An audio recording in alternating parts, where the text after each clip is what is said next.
Hello दोस्तों, पिछले lesson में हमने पढ़ा कि लिंक मेथड कितना पावरफुल है और किस तरीके से काम करता है। आज के इस सेशन में मैं आपको थोड़ा सा थियरी क्लियर करूंगा कि लिंक मेथड क्यों काम करता है, इसके पीछे का साइंस क्या है। वैसे तो मैंने इमेजिनेशन का साइंस आपको बता दिया था और मेमोरी के प्रिंसिपल्स भी आपको बता दिए थे, लेकिन थोड़ा और सॉलिड फाउंडेशन बनाने के लिए ये वाला सेशन हम लेंगे और इस सेशन में हम ये जानेंगे कि राइट ब्रेन थ्योरी क्या है और पावर ऑफ इमेजिनेशन आखिर क्या है। दोस्तों, ये सारा का सारा जो लिंक मेथड है ये इतना पावरफुली काम इसीलिए करता है क्योंकि it is using the power of imagination. Roger स्पेरी करके एक वैज्ञानिक हुए जिन्हें 1981 में नोबेल प्राइज़ मिला ये खोजने के लिए कि आपका जो ब्रेन है वो दो पार्ट में डिवाइडेड होता है, लेफ्ट ब्रेन और राइट ब्रेन। उन्होंने ये पाया कि आपका जो लेफ्ट ब्रेन है तब एक्टिवेटेड रहता है जब आप कोई लॉजिक लगा रहे हो, कोई एनालिसिस कर रहे हो, कोई अर्थमेटिक कैलकुलेशन कर रहे हो, कोई डिसीजन ले रहे हो, आपका लेफ्ट ब्रेन एक्टिव है। लेकिन जब आप इमेजिनेशन में हैं, आर्ट क्रिएटिविटी में हैं, आप कोई ड्राइंग कर रहे हैं, म्यूजिक में हैं, डांस में इन्वॉल्व हैं, ऐसी क्रिएटिव एक्टिविटीज़ के अंदर आपका राइट ब्रेन एक्टिव रहता है। तो दोस्तों, इमेजिनेशन जो है वो आपके राइट ब्रेन का एट्रीब्यूट है और जब आप राइट ब्रेन को एक्टिवेट करते हैं अपनी लर्निंग में तो नेचुरली आपकी जो अटेंशन पावर है, आपकी जो कंसंट्रेशन पावर है वो बहुत ज़्यादा बढ़ जाती है। That is the reason why जो आर्टिस्ट होते हैं, चाहे डांसर हो, पेंटर हो, म्यूजिशियन हो, they are very focused, they are very good in concentration. तो राइट ब्रेन अप्लाई करने की वजह से, क्योंकि आप स्टोरी बना रहे हैं, इमेजेस क्रिएट कर रहे हैं, आपका राइट ब्रेन एक्टिव है और आपकी कंसंट्रेशन लेवल बहुत ज़्यादा होती है। तो एक इक्वेशन मैंने पहले भी आपको बताई थी that your memory is directly proportional to your attention. तो यहाँ पे हो क्या रहा है, क्योंकि राइट ब्रेन एक्टिवेटेड है, आपकी अटेंशन ज़्यादा एक्टिवेटेड है, इस वजह से आप कम समय में ज़्यादा डेटा को याद रख पा रहे हैं। दोस्तों, एल्बर्ट आइंस्टाइन ने एक बात कही थी that imagination is beyond knowledge. Knowledge means left brain, imagination is right brain. यानी कि जब आप इमेजिनेशन में आ जाते हैं तो आप बहुत ज़्यादा तेज़ी से चीज़ों को याद रख सकते हैं। पर यहाँ पे लिंक मेथड का एक लूप होल भी है। लूप होल ये है कि बहुत से लोगों को लिंक बनाने में या इमेजेस क्रिएट करने में प्रॉब्लम होती है। क्यों? क्योंकि हमारा जो इमेजिनेशन है वो बहुत लोगों का इतना अच्छा नहीं होता, उन्हें विजुअलाइज करने में दिक्कत आती है। मैंने आपको याद हो तो 3R टेक्निक की बात करी थी कि मेमोरी के 3R होते हैं, जिसमें पहला R था रिसीविंग, और मैंने आपको बताया था कि जो रिसीविंग है वो सेंसेस पे डिपेंड करती है। तो जो इमेजिनेशन है वो किस पे डिपेंड करती है? आपके विजुअल सेंस पे डिपेंड करती है। So it is very important कि आप प्रैक्टिस करें अपनी इमेजिनेशन को अच्छा करने की। शुरुआत में लिंक मेथड में हो सकता है आपको इमेजेस क्रिएट करने में या विजुअलाइज करने में थोड़ा सा डिस्कम्फर्ट फील हो, but don't worry about it. आपको चिंता करने की ज़रूरत नहीं है, क्योंकि कुछ भी चीज़ आप नहीं सीखते हैं तो आपके ब्रेन को अडेप्ट करने में थोड़ा सा समय लगता है, लेकिन इमेजेस क्रिएट करने में आपका ब्रेन अच्छा होता है। थोड़ा सा प्रैक्टिस करेंगे तो ये इमेज फॉर्मेशन एक्टिवेट हो जाएगा। मैं कुछ एक्सरसाइजेज आपको दे रहा हूँ, इससे आपकी रिसीविंग इंप्रूव होगी। जैसा कि मैंने 3R टेक्निक में कहा था, R रिसीविंग है, इस एक्सरसाइज से आपकी रिसीविंग इंप्रूव होगी और आप अपने विजुअल सेंस को इंप्रूव कर सकते हैं। तो ये एक्सरसाइज देखिए अपनी इमेजिनेशन को एक्टिवेट करने के लिए, and you will sense the power as well. Okay, so just follow my instruction, मेरे इंस्ट्रक्शंस को फॉलो कीजिए। जस्ट क्लोज योर आइज, अपनी आंखें बंद कर लीजिए। Very good. अपनी आंखें बंद करके इमेजिन कीजिए कि एक कटोरी है या एक वेसल है और उस वेसल में दो बड़े डार्क येलो कलर के नींबू पड़े हैं, round shaped yellow lemon. Just उस कटोरी में पड़े लेमन से एक स्मेल आ रही है, जो स्मेल आपके नोज में जा रही है। Very good. अब एक बहुत ही शार्प नाइफ, चाकू आपने लिया और अब उस एक नींबू को अपने हाथ में लीजिए आप, और उस चाकू से उसको स्लाइस कीजिए और दो पार्ट में डिवाइड कर दीजिए।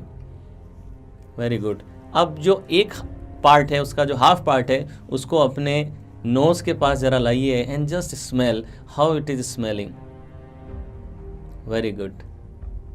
You're smelling that lemon and this is an amazing feeling.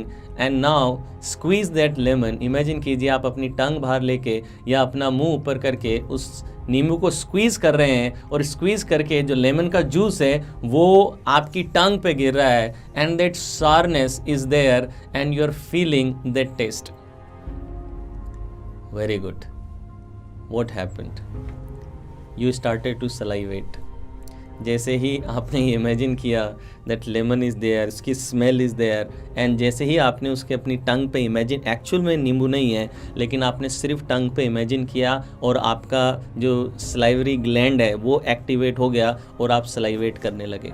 दूसरा अगर एग्जांपल आपको दूं तो जस्ट इमेजिन कीजिए कि एक बोर्ड है, एक ब्लैक बोर्ड है जैसा हमारे क्लासरूम में होता था, और बहुत ही रफ और खुरदरा ब्लैक बोर्ड है, बहुत ही रफ है, उसका सरफेस बहुत ज़्यादा रफ है। Imagine the rough surface. Now imagine कीजिए कि आपके पास में एक नेल है, एक कील है, और इमेजिन कीजिए कि उस कील से आप उस बोर्ड को घिस रहे हैं। Just imagine what kind of A sound, उस फ्रिक्शन की वजह से कैसी साउंड वो खुरदरे सरफेस पे जब आप उस लोहे को घसीट रहे हैं तो एक अजीब सी डिस्गस्टिंग साउंड क्रिएट होती है, और वो साउंड के बारे में सोचते ही आपके अंदर वो फीलिंग, वो डिस्गस्ट आने लगता है। Imagination is this much powerful. और आप अपनी इमेजिनेशन को और इम्प्रूव करने के लिए ये 2 एक्सरसाइज आप करेंगे तो इमेजिनेशन आपकी इम्प्रूव होगी। और अपनी रिसीविंग को, जैसा पहला आर मैंने बताया था, उस रिसीविंग को इम्प्रूव करने के लिए आप ये टेक्निक लगा सकते हैं, अपने विजुअल सेंस को इम्प्रूव करने की टेक्निक। विजुअल सेंस को इम्प्रूव करने की टेक्निक कुछ इस तरीके से, आप एक टेबल लीजिए, उस टेबल पे 7 ऑब्जेक्ट रख दीजिए, कोई भी रैंडम 7 ऑब्जेक्ट। एक सोप हो गया, एक पेन हो गया, एक पेपर हो गया, एक बुक हो गई, शार्पनर हो, कोई भी 7 ऑब्जेक्ट उठाइए रैंडम, उस टेबल पर रख दीजिए। और अब 10 सेकंड के लिए उस ऑब्जेक्ट को देखिए, सिर्फ 10 सेकंड के लिए, पुट अ टाइमर, और 10 सेकंड के लिए वो ऑब्जेक्ट देखिए। और फिर आंख बंद करके उन ऑब्जेक्ट्स को स्पेस वाइज कि कौन सा ऑब्जेक्ट कहाँ पे पड़ा है और किस ऑब्जेक्ट का क्या कलर है, उन सारे ऑब्जेक्ट्स को रिकॉल करने की कोशिश कीजिए। ये फर्स्ट लेवल है। सेकंड लेवल में 7 की जगह आप 14 ऑब्जेक्ट रखिए और 20 सेकंड तक बस टेबल को देखिए, उन 14 ऑब्जेक्ट्स को देखिए, और फिर आंख बंद करके रिकॉल कीजिए कि कौन सा ऑब्जेक्ट कहाँ पे पड़ा है। सबकी कंपैरेटिव लोकेशन भी आपको दिमाग में रहनी चाहिए, ये इधर पड़ा है, ये यहाँ पड़ा है, यहाँ पड़ा है, ये कलर है, ये चीज़ है। ऑब्जेक्ट के नाम और उसकी लोकेशन दोनों आपको पता रहनी चाहिए। और थर्ड लेवल है 21 ऑब्जेक्ट आप लेंगे और 30 सेकंड तक उसको देखेंगे, और 30 सेकंड तक देखने के बाद आप सिर्फ आंख बंद करेंगे और पूरे 21 ऑब्जेक्ट्स को नाम सहित आप बोलने का प्रयास करेंगे। ये बहुत सिंपल सा और छोटा सा एक्सरसाइज है, लेकिन ये आपके विजुअल सेंस को बहुत पावरफुली इंप्रूव कर देगा। अगर आपके पास में 21 ऑब्जेक्ट्स नहीं हैं तो आप क्या कर सकते हैं, 14 ऑब्जेक्ट्स लीजिए और ये कोशिश कीजिए कि हर एक ऑब्जेक्ट की 2 कैरेक्टरिस्टिक याद रखिए कि उसका शेप क्या है, उसका कलर क्या है और उसके ऊपर क्या लिखा है। फॉर एग्जांपल अगर बुक है तो देखिए बुक की हेडलाइन क्या है, बुक का कलर क्या है, कवर पेज पे कोई फोटो है क्या, उसके अंदर की 2 या 3 डिटेल्स याद रखिए। तो आपके आइटम जो हैं वो 20, अगर 14 है ऑब्जेक्ट्स और हर एक का 2-2 आपने विजुअल सेंस में रखा है तो 28 आइटम आपके अपने आप हो जाएंगे। तो ये टेक्निक आप यूज़ कर सकते हैं अपने विजुअल सेंस को बढ़ाने के लिए। दोस्तों, हम हमेशा से अपने सेंसेस को बढ़ाने की कोशिश करते आए हैं। अगर आपने लुक्का छुपी का गेम देखा हो जिसमें आँख पे पट्टी बांध करके हम बचपन में एक दूसरे को ढूंढते थे, वो गेम किस लिए बना था? हमारे सेंसेस को इम्प्रूव करने के लिए बना था, ताकि जब अंधेरा हो तो हम लोगों की आवाज़ टेस्ट कर सकें, आवाज़ से मूवमेंट को पहचान सकें, ताकि जब हम गुफा में हैं और अंधेरे में हैं तो उस समय पे हमारा जो हियरिंग सेंस है वो पावरफुल हो और हम रिएक्ट कर पाएँ। इस वजह से हम प्रैक्टिस के लिए आंखों पे पट्टी बांध करके ये लुक्का छिपी का गेम खेलते थे ताकि हमारे दूसरे सेंसेस इंप्रूव हो। ये कोई नई बात मैं आपको नहीं सिखा रहा, हम हमेशा से करते आ रहे हैं। ये आप करेंगे, आपकी रिसीविंग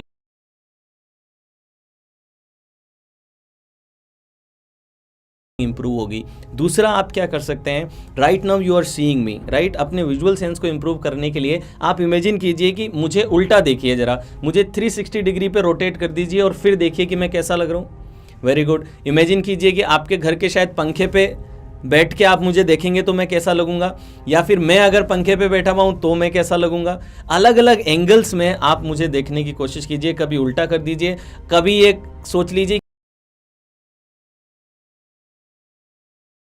कि मैं अगर शीर्षासन कर रहा हूं तो मैं कैसा दिखूंगा, कभी आप शीर्षासन करते हुए मुझे देख रहे हैं तो मैं कैसा दिखूंगा।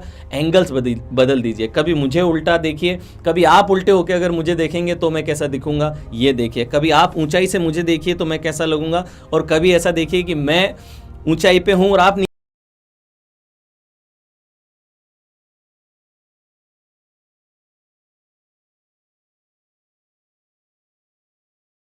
नीचे से मुझे देख रहे हैं तो मैं कैसा लगूंगा। हर तरीके से, हर एंगल में आप चीज़ों को देखने का प्रयास कीजिए। आपकी जो रिसीविंग है वो बहुत ज़्यादा इंप्रूव हो जाएगी और आपकी जो इमेजिनेशन है वो बहुत ज़्यादा इंप्रूव हो जाएगी। बाकी लिंक मेथड में जैसे जैसे आप स्टोरीज़ बनाएंगे, मैंने पहले भी बताया था 10, 15, 20 स्टोरीज़ के बाद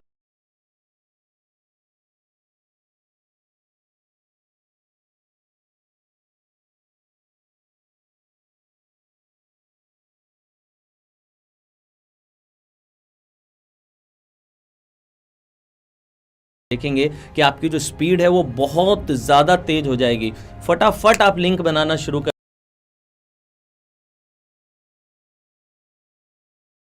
देंगे, फटाफट आपकी स्टोरी बनेगी। ये जो फ्रिक्शन, ये जो थोड़ा सा समय लगता है शुरुआत में, वो समय लगना बंद हो जाएगा। फिर भी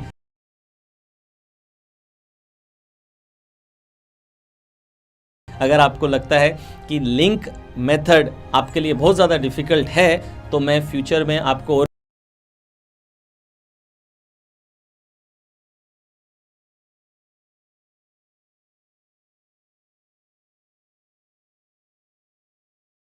भी टेक्निक सिखाने वाला हूं जो इससे भी ज़्यादा इजी हैं, लेकिन लिंक मेथड पे मास्टरी हमें ज़रूर करनी है। अब मैं नेक्स्ट लेक्चर में आपसे मिलूंगा और नेक्स्ट लेक्चर में मैं अगली टेक्निक लेकर आऊँगा, जिस टेक्निक को बोलते हैं सब्स्टिट्यूशन मेथड। ये सब्स्टिट्यूशन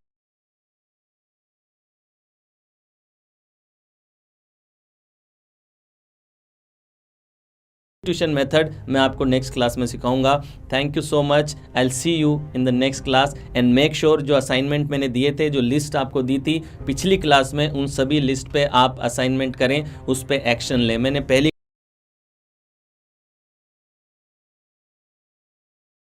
क्लास में आपको बताया था नॉलेज और एग्जीक्यूशन के बीच का गैप अगर ज़्यादा रहेगा तो आप कभी एग्जीक्यूट नहीं करेंगे।